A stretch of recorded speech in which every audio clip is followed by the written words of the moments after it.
Gak ada yang salah sama Jepang, buktinya dia bisa cetak gol, bisa kuasai permainan. Cuma yang menurut gue yang salah dari Jepang adalah ketika dia dapet gol, kendor, nggak kayak semangat dia pas awal.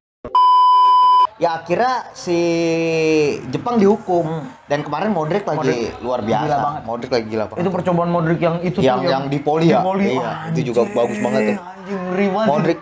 Modric kemarin kunci lah menurut gue, key player lah. Sehebat apapun pemain muda, selagi apapun on fire, penalti itu udah masalah ketenangan, udah masalah jam terbang, udah masalah kematangan gitu. CR walaupun nggak jago sekarang, kalau penalti udah pasti masuk. Iya, setuju gua.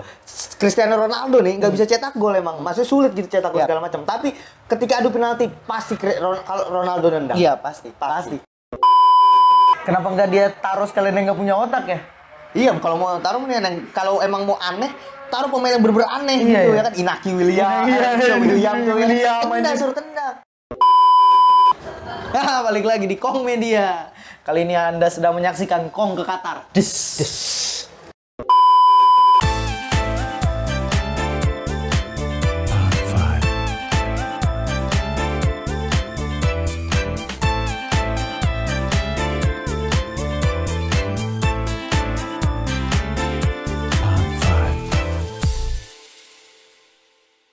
Hayya. Si Maca kemarin, si Maca. Maca udah kacau ya, udah kacau banget. Nih, gue tadi kesini aja nggak ada Maca. Maca, kamu kemana Maca? Maca, penyelewengan jabatan Maca. Mentang-mentang jabatan udah tinggi. Udah tinggi dia, udah remote aja dia sekarang. Udah remote sekarang, kerja udah remote Maca. Gokil. Sukses betul. Kali ini tuh masih ada 4 tim tersisa ini di 16 besar. Ya. Masih ada Jepang, Kroasia yang perlu kita bahas, Jepang Kroasia, Brazil, Korea Selatan, Maroko Spanyol, sama si Portugal ini, sama Swiss. Kita bahas dulu nih dari yang biasa aja lah. Ini 2 tim biasa aja maksudnya. Ya nggak biasa sih. 16 besar nggak ada yang biasa. Cuma bukan unggulan. Jepang sama Kroasia. Sebenarnya Kroasia harusnya bisa masuk unggulan. Karena runner up. Ya. Dan buktinya dia menang. Nah. Gimana tuh Jepang ini? Fighting spirit itu boleh. Fighting spiritnya boleh. Gila sih. 120 menit. Dapat gol duluan. Yap. Dah salahnya Jepang setelah dapat gol duluan kendor.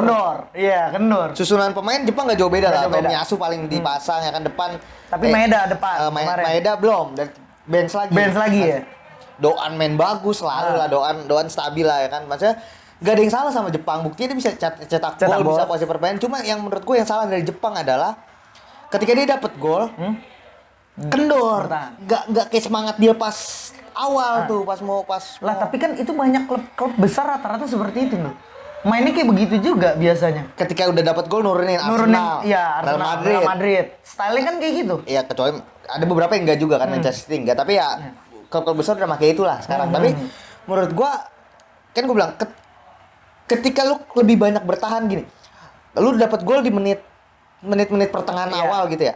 Lu harus bertahan taruhlah 60 menit. 60 menit lu harus bertahan. Nah, posisi lu kehilangan fokus 60 menit full bertahan sama lu kehilangan fokus ketika 60 menit lu full menyerang, kan presentasinya lebih gede ketika lu bertahan kan. Dan ya akhirnya si Jepang dihukum dan kemarin Modric lagi luar biasa. Modric lagi gila banget. Itu percobaan Modric yang itu yang di poli ya. Iya, itu juga bagus banget tuh.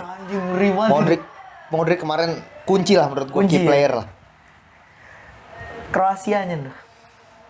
Kroasia masih dengan label runner up, pemain yang nggak jauh beda, masih yang udah pada uzur lah, udah pada tua, tapi secara permainan sih maksudnya nggak gimana ya? Secara permainan tuh nggak kalah sama Jepang, tapi nggak menang juga. Iya makanya sejajar gitu. Makanya sejajar nih, mereka tuh sejajar antara veteran lawan generasi baru nih, ya kan, lawan orang-orang tim yang baru matang yang pengen menang segala macam. Akhirnya alo tuh permainan tuh. Kroasia bisa ngebalikin karena Jepang kendor, tapi setelah Kroasia gol, Jepang keluar lagi. Hampir banyak dapat peluang. Hasil seri cukup nggak buat mereka sebenarnya di 120 menit? Ya menurut gue itu hasil paling ideal. Paling ideal ya buat dari cara main mereka. Kroasia dengan jam terbangnya, Jepang dengan spiritnya, akhirnya dapat hasil seri yang diputuskan oleh penalti. Menurut gue itu hasil yang paling layak dari pertandingan kemarin. Karena nggak ada yang bener-bener istimewa banget kemarin ya.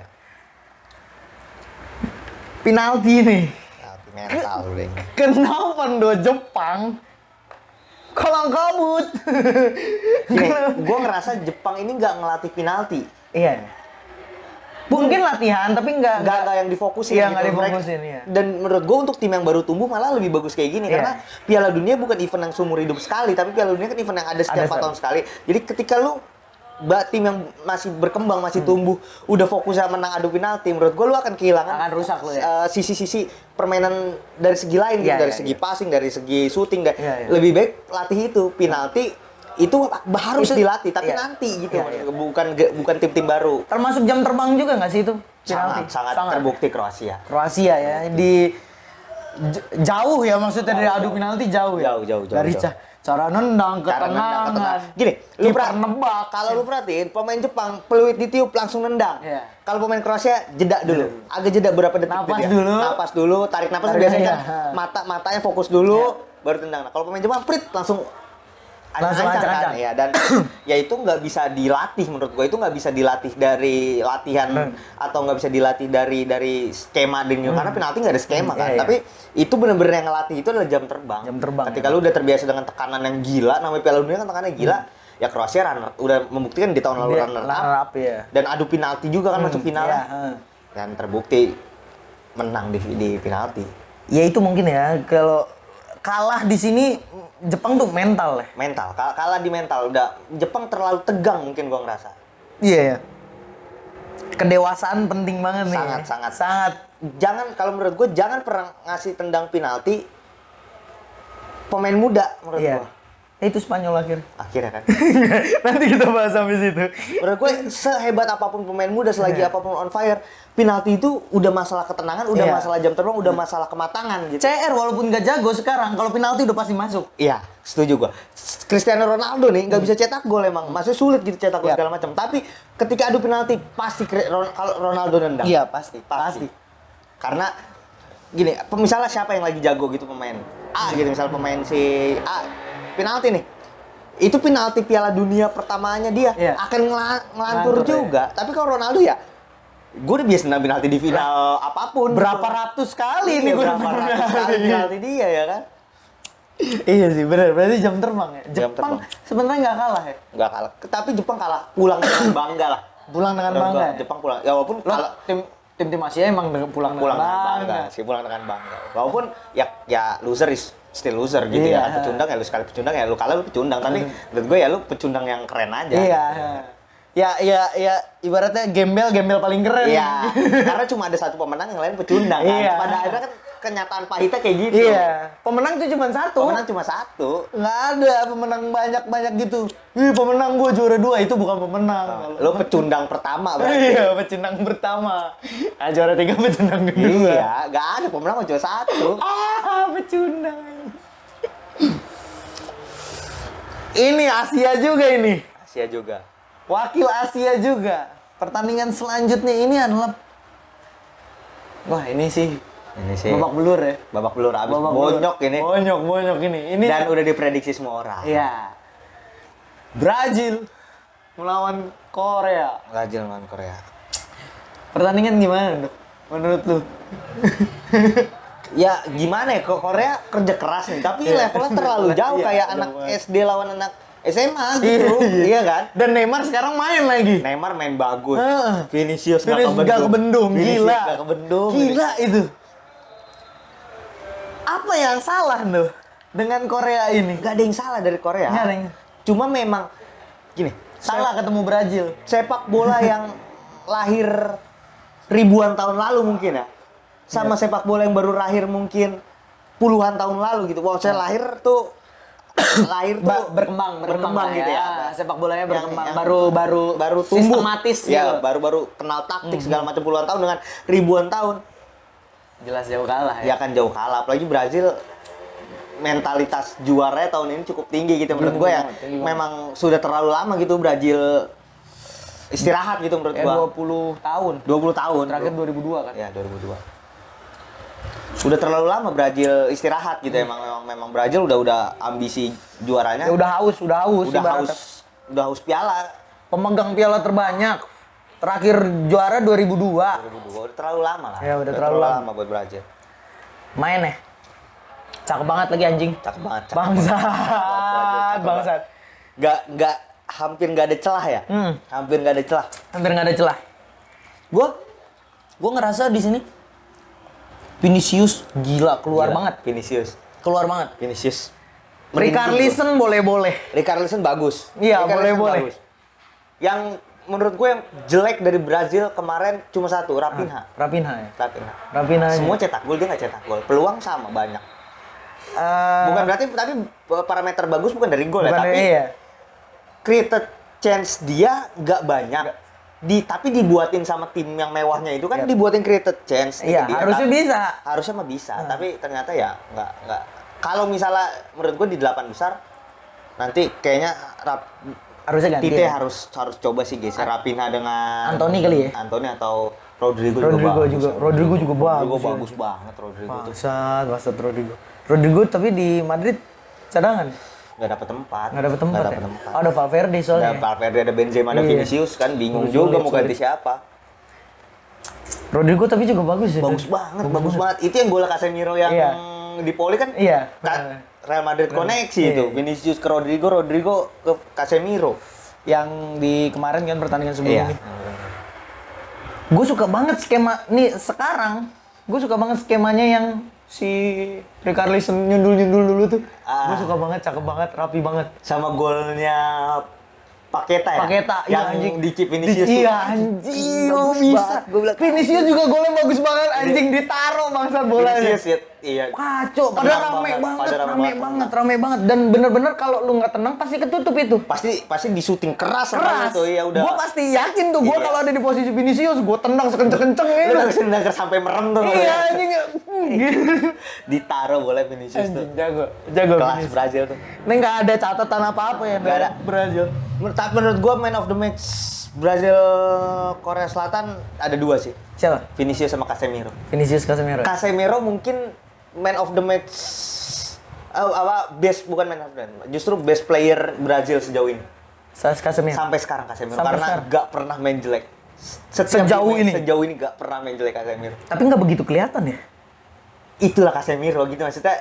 Di Real Madrid pun dia ketutup sama Kroos sama Modric yang gol-gol indah, umpan-umpan indah. Tapi kalau nggak ada Casemiro, roda putaran attacking defense-nya tuh berantakan dan gelandang pengangkut airnya nggak ada. Itu. Iya benar. Nggak ada yang nyampein bola, nggak ada yang berhentiin bola. Casemiro tuh ngekat bola. Apalagi gue nggak ngerti kenapa tapi Casemiro sekarang lebih kayak kan kalau dulu kan agak geratak agak UFC gitu. Kalau sekarang tuh clean gitu. Tapi ada juga momen-momen geratak yang gue rasa itu penting, itu tepat gitu loh. Dan nggak semua pemain pun tahu kapan dia harus berhentiin bola dengan cara apapun atau kapan gue nggak boleh kena kartu dan Casemiro tuh orang yang paling tahu hal itu. Jadi menurut gue Casemiro excellent banget aja. Di luar Vinicius yang gila banget itu anak gila banget sih. Maksud gue mungkin ya gue berharap sih kontestasi pemain-pemain muda ke depannya nih, ya maksudnya pemegang Ballon d'Or. Calon-calon pemegang Ballon d'Or itu sih nggak kayak Messi Ronaldo doang sih. Gue berharap. Gue pengen sih banyak ya. Gue banyak. Jadi lebih seru gitu ya. Feeling gue juga banyak. Harusnya ya kalau mereka semua pada nggak cedera. Vinicius bisa jadi, Mbappe bisa jadi, Haaland bisa jadi. Gue nggak tahu ya. Kita ngelihat ke depannya Gavi nih. Gavi, cuman kalau dia di tempatnya tepat, dia bisa. Valverde bisa. Bukayo Saka bisa. Gue berharap sih kontestasi itu banyak. Jadi nggak kayak tim ini tuh ada semua jebolannya. Lah kalau Messi Ronaldo satu nyempil Modric. Iya. Ganti lagi Messi Ronaldo Neuer. Ya, Neuer enggak. Waktu pernah jadi maksudnya 10 nominasi. 10 nominasi. Baru 10. Tiga besar ya. Iya. Maksudnya nyempil Iya. gitu. Nggak ya setiap tahun ganti-ganti iya, gitu ya. kita udah tahu. Ya udahlah, satu hilang. Pasti tahun depan kalau nggak Messi, Ronaldo. Iya, setuju. Kalau mungkin setelah era ini berakhir akan setiap tahunnya ganti terus tuh. Gue tuh pengennya kayak gitu sih. Kayak waktu itu Kakak terus ganti Ronaldo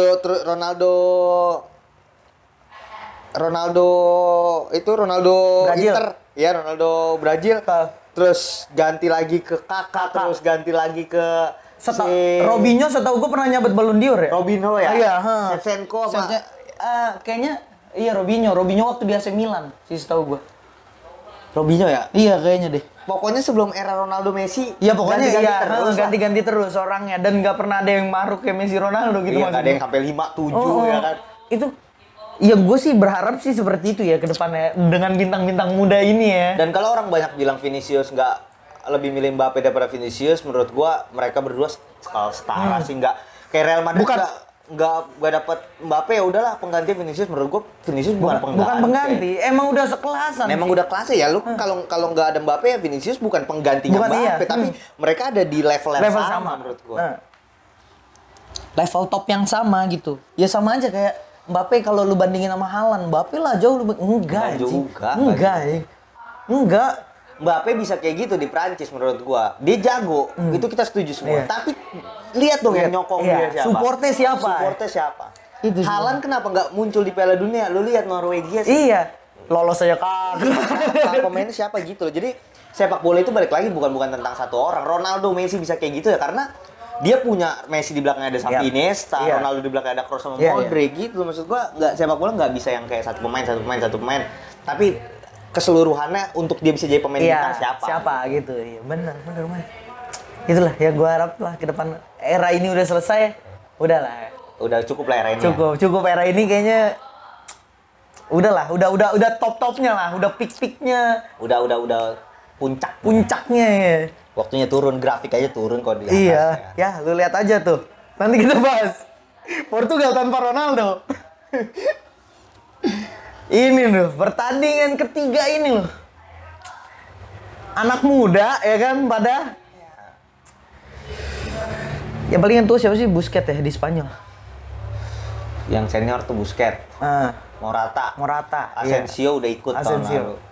Jordi Alba. Iya, Jordi Alba. Jordi Alba udah lama banget. Iya. Masih main emang. Masih main di kiri Carvajal. Udah, sisanya anak-anak muda. Anak muda yang kombinasi sempurna lah. Iya. Muda dan tua. Muda dan tuanya pas.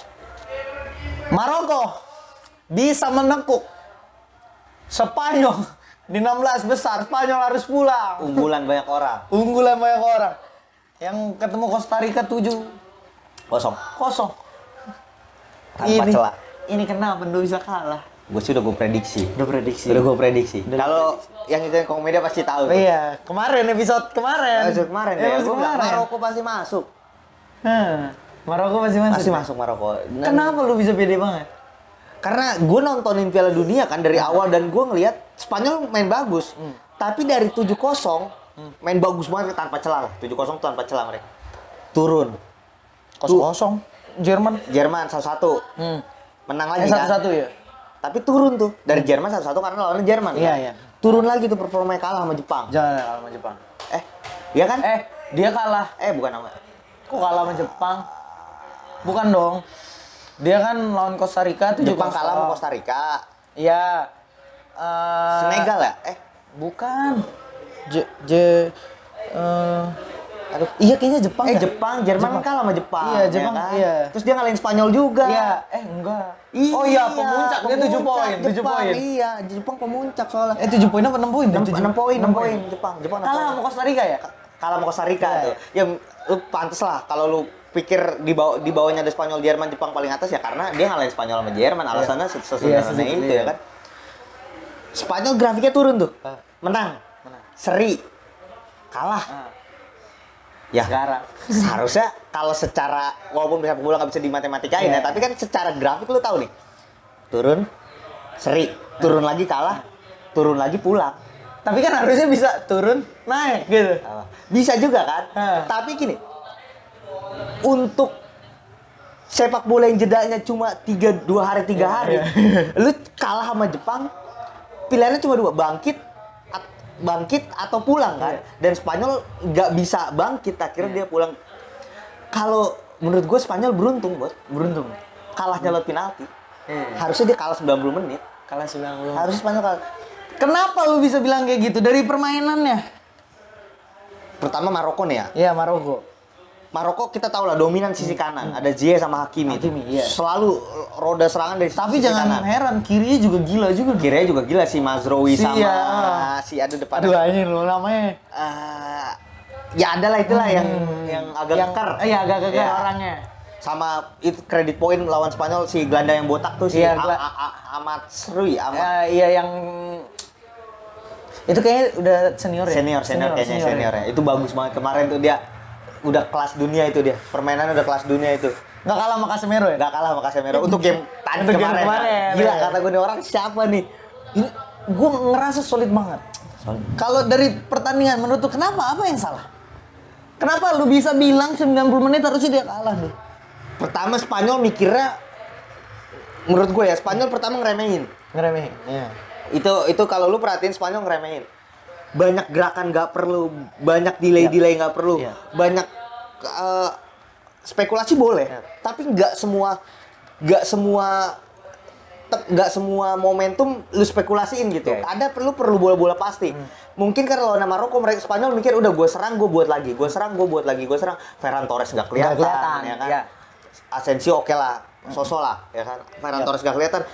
Gavi setelan balik lagi ke setelan pabrik ya kan, seradak seruduk Meledak bodoh tapi bodoh. Nggak kayak game waktu menang 7-0 Iya. ya. Seradak seruduk tapi visinya jelas mungkin karena lawan Costa Rica ya. Iya mungkin. Karena easy win. Karena Maroko kalau kita nonton Solid anjing itu Passing. klub gila itu. Passing pendeknya kata gue. Passing pendek terus gocekannya efektif. Tekukan dari luar ke dalam, ya, masuk terus, dapat terus. Itu efektif banget loh. Ya, cuman emang saya nggak aja lini serangnya. Aduh siapa tuh? Si 26 nomornya. Yang 26 deh tuh, bukan. Ya strikernya kan yang Iya, Mohat, yang brewokan. yang brewokan. Ya itu peluangnya banyak banget. Banget. Ada 3 kali, mungkin ada 3 atau 4 kali peluang. Tapi ya depan gawang berapa kali Iya, tuh. Tapi ya balik lagi ya namanya striker mediocre kita nggak berharap mau banyak. berharap apa loh. Iya, dan ya Spanyol seradak seruduk. Banyak hilang bola ya kan, banyak spekulasi nggak perlu, akhirnya dihukum. Dan kredit poin buat defensifnya Maroko yang solid banget ya. gue sukanya Maroko solid tapi bukan yang pura-pura sakit. Iya, benar. Sakit Fightingnya gila loh. Itu yang bikin Maroko menang menurut gue, bukan secara kalau taktik Spanyol bagus lah, seri-seri gitu, maksudnya lebih di atas Spanyol sedikit. Tapi yang ngebedain itu adalah pemain Spanyol mikir kalau dia buru-buru karena tergesa-gesa, gue santai aja. Padahal Maroko dia cepat, bukan dia tergesa-gesa. Mereka cepat karena mereka kerja keras. Ya. Ya kredit poin juga buat Bono gila sih, save-nya boleh-boleh aja. Vokalis YouTube tuh dia. Iya, Bono YouTube kan itu dia. Itu Gading kan pernah ketemu Bono YouTube. Kenapa jadi Bono YouTube anjing ya? Namanya sama. Gila tuh. Maroko gua akuin lah passing pendeknya. Passing pendek. Luar biasa tuh Maroko. Gila ya? Gila banget tuh. Spanyol mungkin karena kasihkan nyerang juga kali ya. Iya, mungkin. Keteteran terus belakangnya. Ini udah selesai kita bahas 90 menitnya. Ada penalti. 3-0. Bono save. Bono selalu tepat. Ini masalahnya save-nya itu bukan save abal-abal kayak yang diterima sama kiper yang Jepang. Siapa? Siapa sih kipernya? Ya itulah kiper Jepang lah. Bukan, kiper Kroasia siapa namanya? Anjing. Kalau Jepang tuh kalah penaltinya kan emang tendangannya. Memang tendangannya jelek. Iya, maksud gue dan pun si kiper Kroasia tuh nebaknya itu bukan nebak yang memang oke lu jago gitu, bukan yang kayak gitu dong. Iya, memang tendangannya lemah. Walaupun save jelek atau save bagus, hitungannya tetap satu. Memang. Cuman kalau Bono ini save-nya gila-gila semua.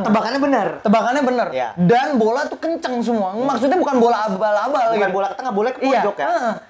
Ini gila sih. 3 kali save. Menurut gua karena kebodohan, murni salah satu faktor murninya juga karena kebodohan pemilihan penendangnya sih. Iya. Pertama tuh siapa sih? Sarabia. kena tiang. Ketepis kena tiang. Terus kedua aduh gue lupa anjing, padahal gue nonton. Gue juga nonton gitu. Iya kan? Gue juga nggak ngeh anjing siapa aja yang nendang. Ketiga tuh Busquets. Cuman nebaknya tuh kiri kiper 2 kali, kanan kiper 1 kali. Iya, ketebak. Iya. Gini nggak? Kalau gue Bono kan main di mana sih? Sevilla ya, setahu gue ya.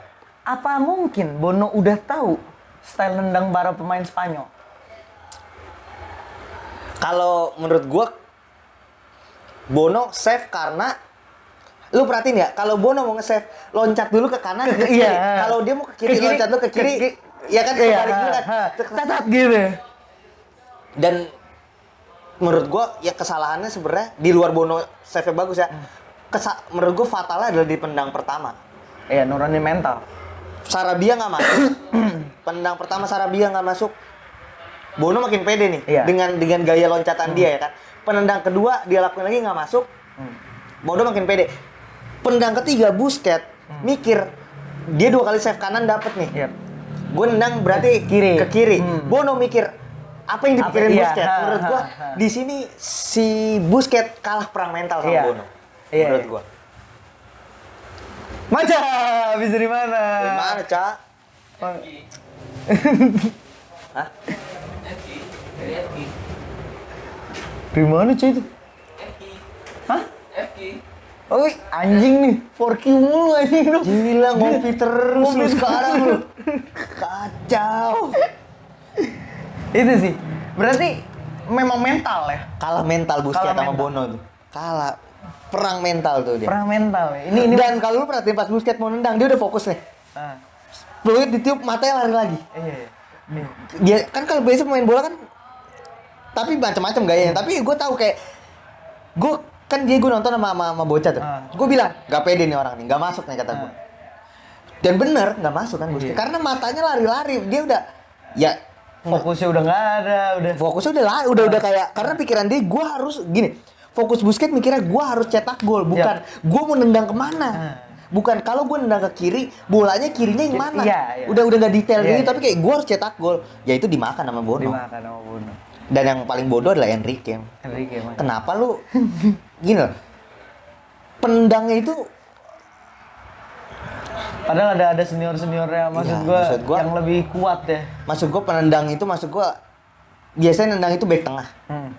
Menurut gue penendang itu paling aman penalti adalah back tengah. Kenapa nggak Rodri nendang?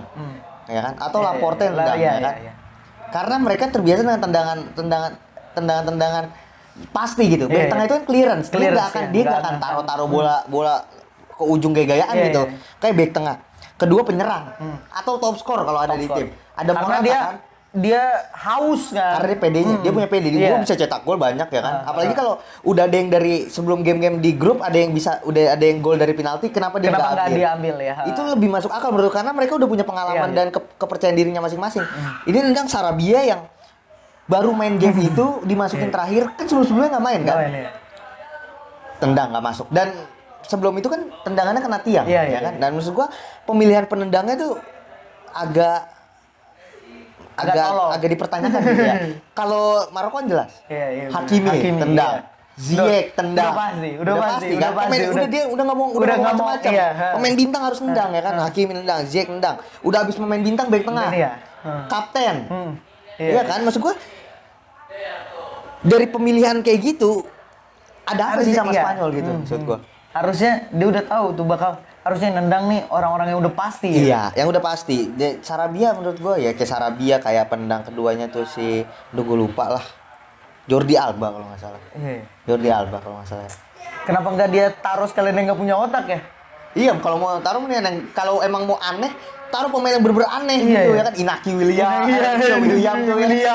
Suruh tendang. Biar kontrolnya, biar gimbalnya tuh. Yang emang nggak pernah kebayang sama kiper lawannya. Yang emang ya udah bocah aja taruh di situ nih. Ini siapa nih orangnya kan kalau gue nggak tahu lagi. Kalau Sarabia kan maksudnya udah punya nama lagi ya kan masuk hitungan gitu. Iya benar sih. Kenapa nggak sekalian aja taruh yang nggak punya otak ya? Iya maksud gue makanya Enrique ini kurang ya tapi menurut gue ya kesalahan Enrique yang yang paling fatal adalah kalau kita tarik undur ya kenapa lu nggak bawa Sergio Ramos dan Thiago Iya Alcantara. Kalau lu bawa dua orang itu walaupun nggak lu mainin, paling nggak pas mau adu penalti lu masukin Thiago dan Sergio Ramos. Mereka berdua pasti akan gol. Karena Sergio Ramos kita tahu setiap adu penalti dia pasti ngambil. Lah, jangankan kayak gitu dong. Tim yang solid nih dengan Neymarnya Brazil masih bawa Dani Alves. Iya, padahal nggak main kan? Padahal nggak main. Iya. Tapi dibawa aja. Karena buat ruang ganti. Apalagi Sergio Ramos yang final Piala Dunia di penalti dia nendang. Dia nendang. Iya kan? Itu maksud gua di final dia udah pernah ngerasain. Final udah ngerasain piala. Iya. Dia udah tahu tensionnya itu seperti apa gitu loh. Dan bukan yang ecek-ecek ya. Kalau Busquets 2010 juara, dia kan cadangan. Iya. Xabi Alonso yang main kan. Iya. Kalau Ramos kan starting maksud gua dan di PSG masih prima gitu. Thiago Alcantara. Iya. Kurang pemain paling one of The best. the best box to box Iya. di dunia ya kan. Gelandang dengan ketenangan paling tinggi di dunia. Coba dia yang ngambil. Beda cerita. Beda cerita ya kan. Sama aja kayak lu suruh Casemiro kalau nendang penalti ya. Iya. Maksud gua Dibanding sama Anthony. Anthony suruh nendang sama Casemiro biar kata Anthony penyerang pasti orang milih Casemiro ya kan atau Thiago Silva dia suruh nendang ya kan. Gitu loh maksud gua. Kayak ya udah enggak apa-apa enggak lu mainin tapi lu bawa nih orang buat momen-momen yang perlu mental, nggak perlu taktik lu bisa turunin gitu. Sama kayak posisi PP di Portugal. PP bisa gantiin Ronaldo. Sosok kapten di lapangan ya. Dia bisa gantiin Ronaldo loh. Terbukti kan? Dan ini sebenarnya sama, Bot. Jadi Portugal bawa PP itu buat ruang ganti, buat senior. Karena pertandingan pertama PP dicadangin. Iya. Pertandingan kedua dicoba tuh. Masuk itu juga dari starting kayaknya. Emang starting? Starting apa dicadang? Ya lupa. Ganti deh. Pokoknya main lah pertandingan kedua. Main bagus. Akhirnya yang niatnya cuma buat menangin ruang ganti jadi starting kan. Sampai sekarang tuh jadi kapten malah Ronaldo yang dicadangin kan. Maksud gue kenapa Spanyol nggak bawa Ramos? Kalau memang nggak cocok taktiknya sama Enrique ya nggak usah lu mainin. Tapi Ramos ini kapten juara dunia loh. Kapten Real Madrid yang lagi 3 kali back to back gitu maksud gue. Mental dia tuh udah levelnya udah beda kelas gitu. Sepun nama Busquets udah beda kelas menurut gua. Ya basket mah. Kalau emang nggak cocok sama taktik lu ya bawa. Ketika momen ketemu perlu yang mental tanpa bla bla bla yang lain, lu turunin Ramos. Bukan lu masukin Sarabia yang emang dia pernah adu penalti di Piala Dunia, itu ke Piala Dunia pertama dia ya kan. Thiago Alcantara maksud gua ya Spanyol akhirnya kalah dengan pemilihan pertama dengan pemilihan pemain yang agak aneh yang udah dibicarain segala macam lah. Dan Maroko layak. Walaupun setelahnya kan kalah Maroko. Iya, setelah ini ya. Pasti kalah. Karena akan bertemu dengan siapa? Portugal. Partai berikut ini adalah Portugal lawan Swiss. Ini udah beda kelas sih loh. Beda kelas. Padahal Swiss itu penjegal tim-tim besar. Iya loh. Dan bukan tim yang jelek ya. Iya, bukan tim yang jelek. Bukan tim yang jelek. Tapi kalau di pertandingan ini udah beda kelas. Maksud gue yang orang yang meragukan Portugal cuma individual segala macam dan lain-lain. Ya menurut gue ini dibayar sama Portugal kayak gue sempat meragukan itu sih. Iya kan? Dia dibayar sama Portugal. Ya gue nggak perlu taktik kalau gue bisa main kalau individu gue sangat baik kenapa gue harus pakai taktik kan? Akhirnya dibayar sama Portugal dan ya, bagi orang-orang kayak gue yang penggila taktik ya dibungkam juga gitu kayak gue bilang bangsa. Ya gue bilang Portugal final, tapi gue selalu bilang sepak bola itu sistem. Lu nggak bisa pakai individu cuma dan lain-lain. Ya tapi kalau ya ketika menang 6-1 gue juga dibungkam gitu ya. Pada akhirnya skill individu salah satu bagian dari pembeda pertandingan. Dari celah ada nggak menurut lu? Portugal tadi malam permainan juara. Layak ya kalau kayak gitu ya. Kalau dia main kayak gini terus, gue rasa nggak ada yang kaget Portugal angkat piala. Iya. Kalau begini terus. Kalau kayak gini terus. Si anjing itu striker Gonzalo Ramos. Kalau nggak salah dia di Benfica. Ya. Oh di Benfica. Itu cadangan keberapa dia? Dia cadangan Ronaldo. Enggak. Kalau di Portugal. Di Portugal. Cadangan Ronaldo. Cing, dia bisa membayar dan membuktikan bahwa gue cadangan juga nggak gembel loh, gitu anjing.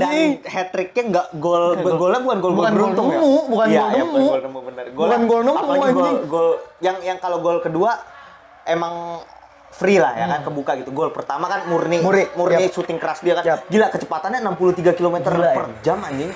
Usain Bolt kalah anjing. Kenceng banget itu bola ya. Usain Bolt rata-rata 42. Iya, boleh orang karena boleh ke kiper, Bot, tapi kecepatan gitu ya kan. Dan tapi kalau disuruh pilih favorit dari gol 3 gol dia, favorit gue gol ketiga sih. Gol ketiga nih.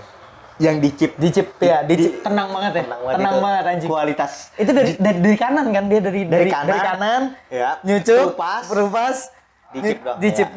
Itu tenang banget. Dan kredit poin buat Bruno Fernandes. Bruno Fernandes jago anjing. Kelas banget. Kenapa lu di MU nggak gitu anjing? Kenapa di MU tidak seperti ini, Bruno? Kenapa lu di MU nggak kayak gitu, Tai? Bruno di Portugal nggak banyak protes. Iya. Nggak banyak marah-marah ya Main kan? efektif. Cuma fokus passing bola. Awal-awal ego cetak bola masih tinggi, Bos. Sekarang udah bener jadi pelayan ya. Udah bener jadi pelayan. Jago banget. Cakep loh main kalau kayak gitu. Gol Leao juga lu lihat. Iya anjing. Masuk menit 85 dari kiri tekuk. Tembak keras ya kan, Mas. Itu. Ini sih gua nggak tahu ya. Ya harusnya juara. Tanpa celah. Portugal tanpa celah. Gue tadinya nggak nonton, tapi gue harus nonton karena Nando bilang itu bagus. Gue nonton paginya. Bagus banget Portugal. Pertandingannya karena gue kan tidur. Bagus banget. Itu bagus banget emang. Emang bagus banget. Anjing. Gak ada celah. Ini 6-0 sangat menghibur loh anjing. 6-1. 6-1 sangat Golnya menghibur. juga dari corner kan. Iya. Ya, gol bonus. Hiburan. Dan udah kosong juga di Dan PP cetak gol. Iya, PP cetak gol. Sundul. PP maju. Lagi corner. Gonçalo Ramos 3 gol, Leao, PP. Satu lagi tuh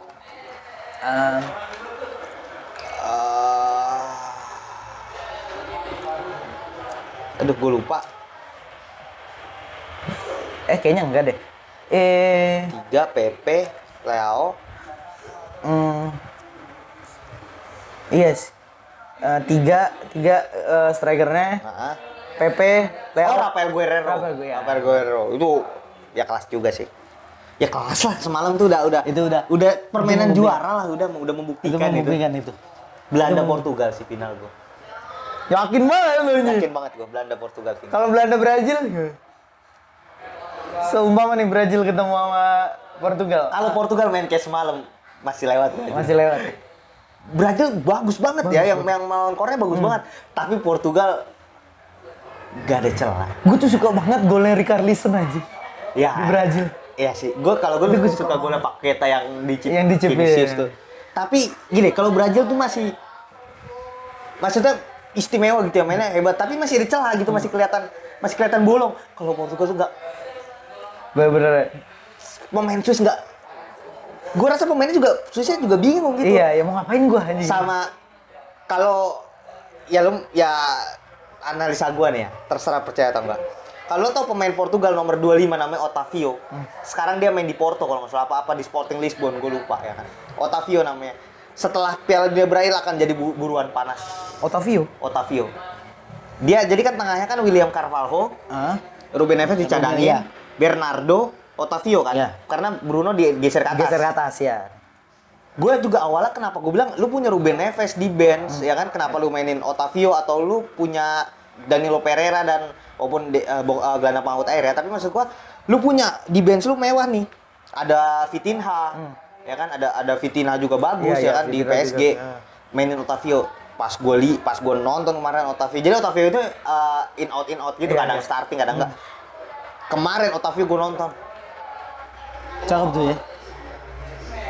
Kayak gue ngerasa mainnya agak mirip, tapi belum sampai level ini ya. Tapi gue rasa permainannya agak mirip sama Iniesta.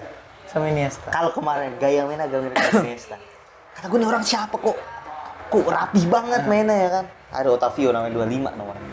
Gue tuh jarang ngeliat kalau pemain tengah tuh, nggak kelihatan di mata gue. Karena yang paling mencolok kan di depan sama di belakang. Iya. Otavio tuh menarik banget. Gue anjing nih pemain nih kata gue nih. Jadi ya kalau harapan gue semoga ke Arsenal. Selalu. Pokoknya kalau pemain biddingan gue nih, ini pemain harus ke Arsenal, ini pemain harus ke Arsenal. Anthony waktu itu harusnya ke Arsenal kan? Nggak lah, udah ada Saka ya di depan. Iya, itu berata itu. Kenapa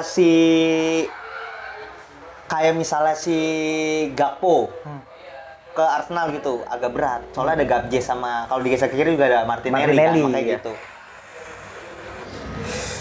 Jadi Portugal harus pantas juara ini. Kayaknya sih Pantas ya? pantas ya. Lebih pantas Portugal apa Argentina? Itu bumi dan langit. Itu kalau Portugal menang tanpa celah, kalau Argentina menang kan karena dikasih celah. Iya. Sama Australia kan. Itu blunder tuh gol keduanya tuh. Aduh. Portugal kalau main kayak gini terus ya, Juara. menurut gue juara sih. Juara ya. Permainan udah karena Berarti CR harus jangan main ya CR. menurut gue faktor CR nggak main efek lah karena Gonzalo Ramos kan hat-trick. Tapi pun misalnya game ini CR yang main, walaupun mungkin menangnya nggak 6-1, bisa lebih gede, bisa lebih kecil kan, kita nggak ada yang tahu lah. Tapi menurut gua akan tetap menang gede juga karena yang bermain bukan semalam, yang bermain sistem kan. Tapi kita nggak tahu sosok Ronaldo ketika ada di dalam tim. Semua bola alirannya ke dia. Lah, ya yang itu aja langsung Ronaldo masuk langsung offside karena karena bola selalu ke dia. Iya, bola selalu ke dia, menandakan itu bola selalu ke dia. Dia nggak bisa. Plusnya adalah ketika Ronaldo nggak main kemarin, permainan as a team. Makanya nggak ada yang menonjol, ya kan? Dan tapi plusnya ketika Ronaldo main adalah ya biar gimana pun kan dia Ronaldo. Mungkin ketika lawan Swiss ini pilihan tepat, tapi menurut gua ketika nanti di final, sebagus apapun Gonzalo Ramos, menurut gua Ronaldo harus starting. Karena ini final. Ya. Kalau misalnya Portugal final nih sama Belanda, menurut gue dan feeling gue Ronaldo yang starting. Karena final, menurut gue final pertandingan yang berbeda sama sekalipun semifinal akan beda banget. Ya, dan ketika itu mentalitas yang berbicara dan Ronaldo punya segalanya kan di situ. Iya. Ronaldo punya jam terbang, mental, punya piala, punya top record, punya segalanya. Dan ketika final kan lu nggak, menurut gua ketika lu final lupain taktik, lupain permainan cantik, lupain gengsi, lupain semua hal lah. Yep.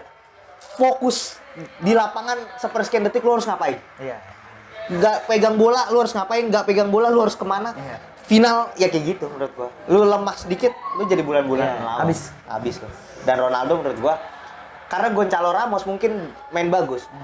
Nanti mungkin 8 besar main bagus lagi. Semifinal mungkin main bagus juga misalnya. Tapi ketika final nggak ada jaminan karena beda. Kalau final kita tahu lah beda banget. Ya, beda banget. Lah final kelas meetingnya beda. Iya kan pasti kan. Iya. Rasanya beda. Dan ketika final yang juara adalah orang yang bisa mengontrol atmosfer itu kan. Iya, dan Ronaldo punya segala untuk mengontrol itu. Ya. Ibaratnya punya haki untuk mengontrol crowd itu ya. Walaupun ibaratnya Portugal bermain 10 pemain, jadi ketika dia main gitu karena hampir useless kan. Iya. Tapi ya sosok dia berdiri itu bisa menguasai satu lapangan. Karena anjing. Messi bisa gitu nggak? Messi juga bisa, tapi kalau sampai final. Tapi sayangnya Belanda yang sampai final. Berat banget sih nih. Nih di geng, wah itu udah berat banget itu. Ini menurut gue 8 besar salah satu Piala Dunia 8 besar tersengit sih. Tersengit. Sebenarnya bagian atas itu yang bagian atas berat. Berat banget. Belanda, Argentina, Prancis, Inggris sudah. Itu berat banget. Prancis Inggrisnya juga bagus. Inggrisnya juga iya. Kalau gue bisa urutin bagian atas dari yang terkuat sampai yang terlemah. Prancis paling atas. Bawahnya Belanda. Tipis nih, tapi gue masih Belanda. Inggris baru Argentina paling bawah. Argentina yang paling bawah. Argentina agak berat Argentina. Ya, kita lihat nih. Jumat ya main lagi? Ya, besok. Lah besok Kamis. Besok main lagi kalau nggak salah. Besok apa Jumat ya? Besok kan istirahat sehari doang. Emang judulnya sehari? Oh iya sehari kan hari ini Portugal. Kan Portugal hitungannya masih hari ini. Iya, Portugal kan hitung Jumat. Jadi gitu aja dulu. Nanti kita akan bertemu di 8 besar lagi. 8 besar. 8 besar akan. Tapi ngomong-ngomong Liga 1 udah mulai ya? Liga 1 udah mulai. Persik tadi itu lawan Persib kalau nggak salah. Nggak tahu gua. selama infrastrukturnya belum dibenerin, nggak akan nonton sistemnya belum jelas nggak akan nonton. Tapi katanya lu The Jack tuh. Gue sempat ketika maksud gue gini, ketika sepanjang gue hidup sepak bola Indonesia yang paling gue nikmatin itu ISL. ISL ya. Yang zaman ISL karena dan gue kenapa gue suka Persija, kalau dibilang The Jack enggak lah, gue nggak The Jack banget gitu, nggak yang kayak tapi gue suka nonton Persija karena ya memang kota tim terdekat yang bisa gue tonton kan Persija. Mungkin kalau gue tinggal di Bandung, gue kan suka Persib. Mungkin ketika gue tinggal di Papua, gue kan suka Persipura gitu. Jadi kenapa gue bilang ya kalau tim lu emang kalau tim Indonesia Persija ya karena yang terdekat dari gue Persija gitu. Tapi kalau balik karena memang dasar gue penikmat ya. Jadi gue nonton semua dan selama masih kayak gini ya. Iya sih, tapi gue juga ngerasa ISL sih yang iya kan ISL paling seru gitu ya. Gini loh. Kompetisi di AFC-nya juga bisa bicara banyak. Kita maksudnya nggak jadi bulan-bulanan. Walaupun nggak juara tapi Persipura selalu melaju. Iya, ya. dan nggak jadi bulan-bulanan juga doh. Nggak yang kayak culun nggak gitu. Yang jadi tim 3 poin pasti buat lawan gitu ya.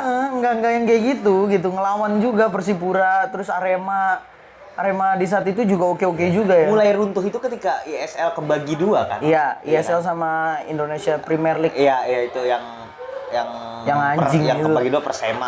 Iya, yang timnas kita sama Bahrain 10-0. Iya, itu tuh udah mulai kacau tuh. Abis itu udah mulai nggak jelas liga, udah jadwalnya udah. Ya, semoga baik lah bola Indonesia ini. Ini timnas lagi mulai bangkit aja lah. Timnas mulai lah, klubnya juga lah. Klubnya nih, aduh.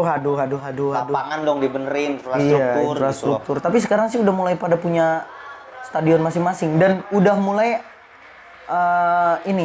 pemilik pribadi tuh udah mulai muncul ya. Iya, udah mulai dimulai dari Raffi Ahmad. Terima kasih Raffi Ahmad. Terima kasih lah, itu membangun. Itu membangun industri bola ya dan mulai yang lain-lain artis-artis yang lain, selebritis yang lain udah mulai pada beli ya. Karena sepak bola menurut gue sejatinya harus dipunyain orang yang suka bola. Apapun itulah sebenarnya olahraga. Basket juga udah mulai banyak juga. Kan, udah mulai artis-artis udah mulai terjun ke basket. Karena kalau dia suka sama sepak bola kan, dia juga pengen timnya menang buat mikirin bisnis. Iya, dan industrinya juga ya maju, gitu. Iya. Kayak standar lapangan paling ke standar FIFA gitu ya kan.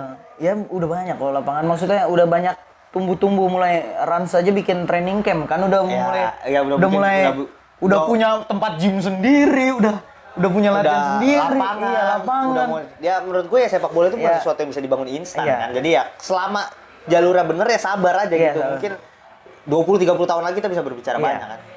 Ya kayak Jepang lah. Kayak Jepang lah sekarang tuh udah. Korea lah. Udah. Wih, walaupun gini loh, mimpi apa kita bisa masuk 16 besar Piala Dunia sih? Mimpi apa bisa ngalahin Spanyol sama Jerman? Iya, gila nggak tuh? Arab iya. Mimpi apa bisa ngalahin Argentina biar kata nggak lolos? Itu padahal bolanya maksud gua ya nggak banyak kan pemain keluar kan dia? Nggak boleh main di luar ya Arab ya? Iya kan? Setahu gua emang itu di liganya pemain-pemainnya emang ini emang lokal. Iya, memang lokal. Nah, itu dia menerapkan, kalau nggak salah pelatihnya Perancis deh, orang Perancis. Orang Perancis ya? Nah, itu dia. Kalau lu memang nggak memungkinkan untuk pemain lu keluar, lu datengin orang dengan cara yang benar ya. Kalau memang pemain nggak mungkin keluar, lu bikin yang di dalam sama dengan yang di luar. Iya, nah itu dia. Itu Inggris juga begitu, anjing pemainnya pada di dalam. Liganya nomor 1. Liganya nomor 1. Ya, itu dong, gitu. Paling nggak kita liga nomor 1 di Asia kan mantep banget ya. Ya semoga tumbuh lah pelan-pelan. Ya udahlah, jadi segitu aja dari Komedia karena Bos Dani sudah datang. Nanti takutnya ada Nas gitu ya kan. Nas gitu. Jadi gua terakhir nih, gua Boti, Nando, kita cabut dulu. Bye. Love you.